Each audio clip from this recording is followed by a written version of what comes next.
22 जनवरी, जी हाँ 22 जनवरी ही वो दिन होगा जब श्री राम लला 500 साल बाद अपने मंदिर में विराजमान होंगे।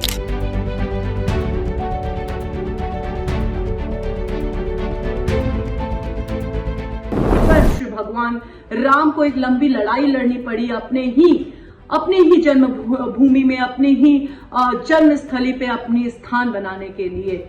पूरी नगरी को, पूरी अयोध्या को इस तरीके से सजाया गया है कि कोई भी भक्त, कोई भी इंसान जैसे ही इस नगरी में कदम रखेगा वो इस एहसास से भर जाएगा कि ये शहर, ये नगर कोई आम भूमि में उसने पैर नहीं रखा है, ये भूमि स्वयं भगवान श्री राम की जन्मभूमि है।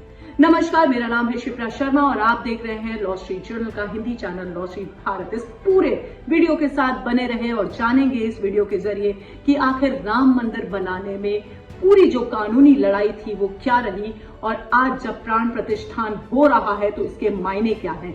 इस पूरे वीडियो में हम आपको एक एक करके बताएंगे कि किस तरीके से हमारे देश के न सिर्फ वकीलों ने बल्कि संत महात्माओं ने भी वेदों को भी आधार बताकर ये प्रूफ कर दिया कि राम की नगरी है ये और यहाँ श्री राम उतने ही सम्मान पूर्वक अपने मंदिर में बैठने के हकदार। 30 सितंबर 2010 का इलाहाबाद हाई कोर्ट का फैसला इस मामले को लेकर अहम पड़ाव रहा। इलाहाबाद हाई कोर्ट ने विवादित परिसर के मालिकाना हक पर फैसला सुनाते हुए उसे 3 हिस्सों में बांट दिया। इस फैसले को सुप्रीम कोर्ट में चुनौती दी गई थी। सुप्रीम कोर्ट में भी ये मामला 9 साल तक चला, तब जाकर इस पर फैसला आ सका। सुप्रीम कोर्ट में भी यह मामला लंबा खिंचता रहा। सुप्रीम कोर्ट में दरअसल 14 मार्च 2018 को सुप्रीम कोर्ट में इस मामले में हस्तक्षेप करने वाली 30 अर्जियों को खारिज कर दिया।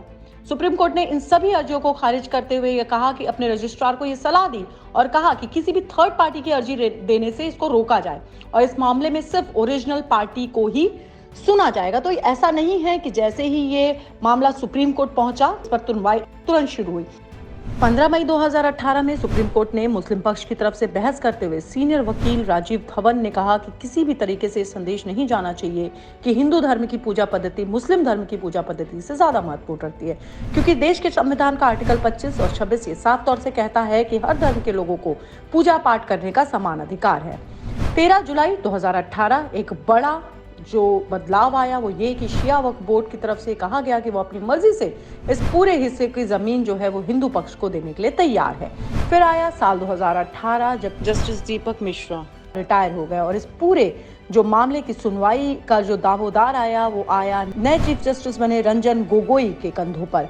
रंजन गोगोई की अध्यक्षता में 3 जजों के बेंच शुरू की गई, जस्टिस संजय किशन कौल और जस्टिस KM जोसेफ। बाकी जो 2 जज थे मामले में बनी बेंच ने केस की सुनवाई जनवरी 2019 तक के लिए स्थगित की। साल 2019 में मामले में सुनवाई के लिए 5 जजों की बेंच का गठन किया गया, जिसमें चीफ जस्टिस रंजन गोगोई तो थे ही, साथ ही S.A. Bobde, N.V. Ramana, U.U. Lalit और G.Y. चंद्रचूड़ भी शामिल थे।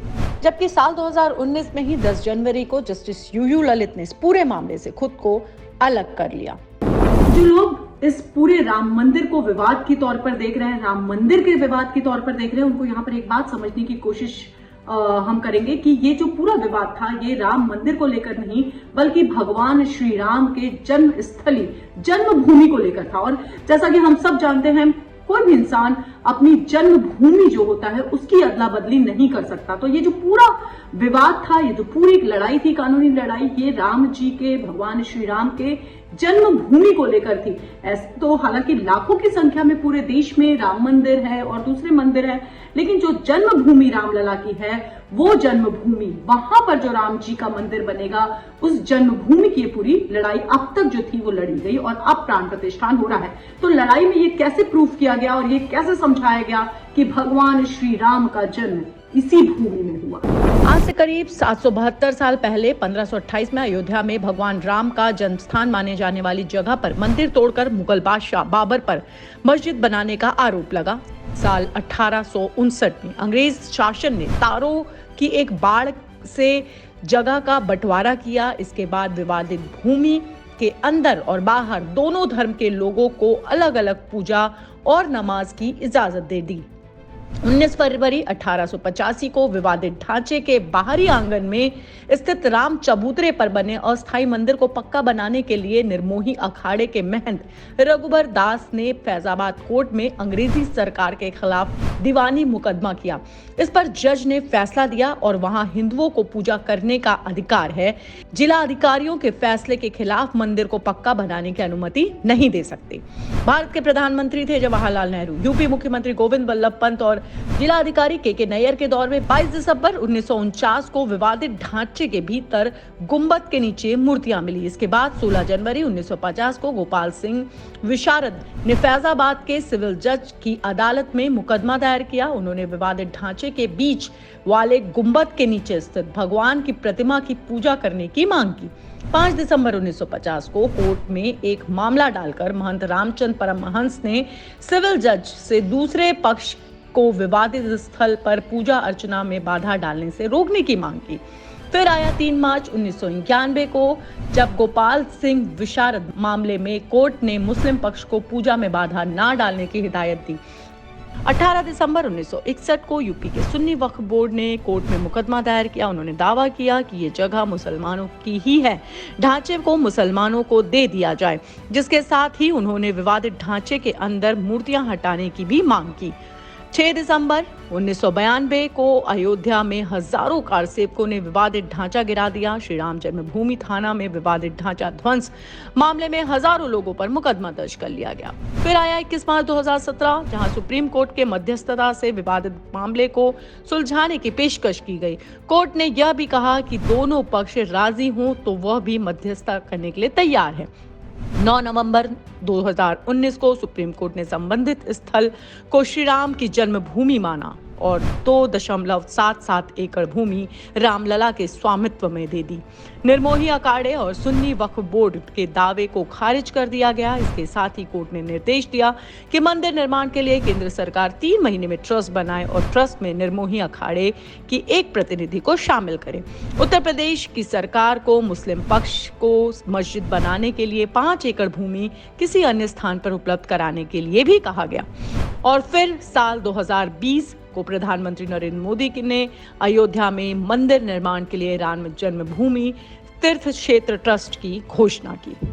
तो इस वीडियो के जरिए मोटा मोटी हमने ये समझाने की कोशिश करी कि आखिर अयोध्या के राम जन्मभूमि का ये विवाद है क्या, कब इसकी कानूनी प्रक्रिया शुरू करी, किस किस सन में इस पे क्या क्या बदलाव आए, कैसे कैसे फैसले आए, कैसे ये लड़ाई अब तक लड़ी गई और आज जब 22 जनवरी ये दिन निर्धारित किया गया है प्राण प्रतिष्ठान का, तो ये जो पूरी लंबी लड़ाई थी ये किस तरीके से आज इस रूप में जो है आपके सामने है।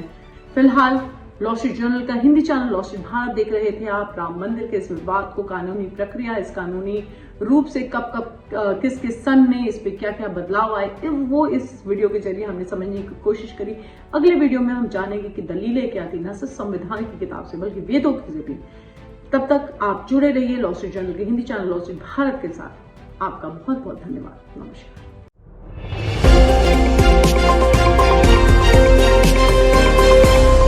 लॉ स्ट्रीट भारत, राष्ट्र के हित में।